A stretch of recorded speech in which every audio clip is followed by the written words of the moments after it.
دوستو، خداوند کا کلام آپ تک پہنچا ہے۔ پلیز لائک اور شیئر لازمی کیجیے۔ God bless you. خداوند کی حمد کرو، خداوند کا شکر کرو، کیونکہ وہ بھلا ہے اور اس کی شفقت ابدی ہے۔ کون خداوند کی قدرت کے کاموں کو بیان کر سکتا ہے یا اس کی پوری ستائش سنا سکتا ہے؟ مبارک ہے وہ جو عدل کرتے ہیں اور جو ہر وقت صداقت کے کام کرتا ہے۔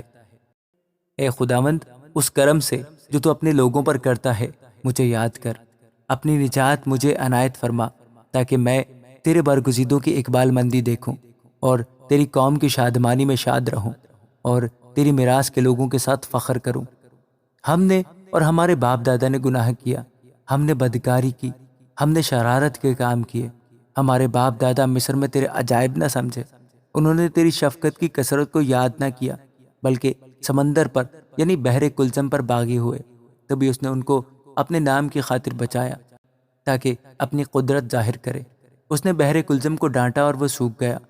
وہ ان کو گہراؤں میں سے ایسے نکال لے گیا جیسے بیابان میں سے، اور اس نے ان کو عداوت رکھنے والے کے ہاتھ سے بچایا اور دشمن کے ہاتھ سے چھڑایا۔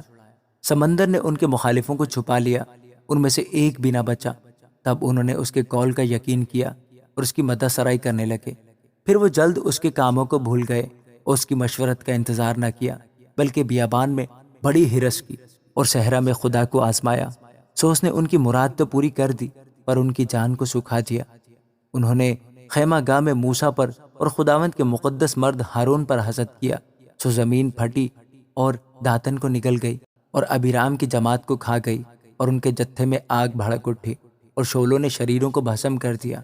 انہوں نے ہورب میں ایک بچڑا بنایا اور ڈھالی ہوئی مورت کو سجدہ کیا۔ یوں انہوں نے خدا کے جلال کو گھاس کھانے والے بیل کی شکل سے بدل دیا۔ وہ اپنے منجی خدا کو بھول گئے، جس نے مصر میں بڑے بڑے کام کیے اور حام کی سرزمین میں عجائب اور بحر کلثم پر دہشت انگیز کام کیے۔ اس لیے اس نے فرمایا، میں ان کو ہلاک کر ڈالتا اگر میرا برگزیدہ موسیٰ میرے حضور بیچ میں نہ آتا کہ میرے قہر کو ٹال دے، تا نہ ہو کہ میں ان کو ہلاک کروں۔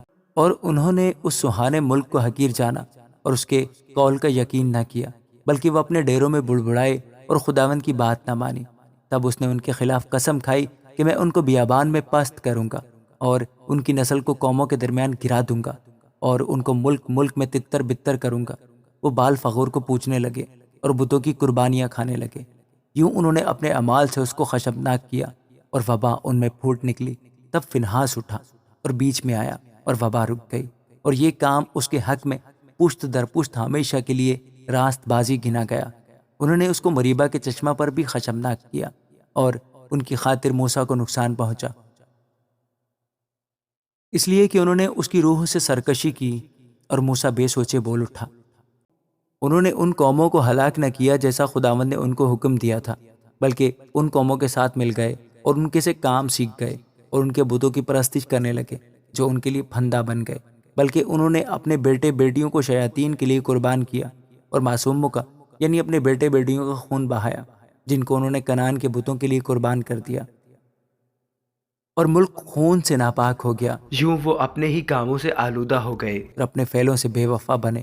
اس لیے خداوند کا قہر اپنے لوگوں پر بھڑکا اور اسے اپنی میراث سے نفرت ہو گئی، اور اس نے ان کو قوموں کے قبضہ میں کر دیا، اور ان سے عداوت رکھنے والے ان پر حکمران ہو گئے۔ ان کے دشمنوں نے ان پر ظلم کیا اور وہ ان کے محکوم ہو گئے۔ اس نے تو بارہا ان کو چھڑایا، لیکن ان کا مشورہ باغیانہ ہی رہا، اور وہ اپنی بدکاری کے باعث پست ہو گئے۔ تو بھی جب اس نے ان کی فریاد سنی تو ان کے دکھ پر نظر کی، اور اس نے ان کے حق میں اپنے عہد کو یاد کیا اور اپنی شفقت کی کثرت کے مطابق ترس کھایا۔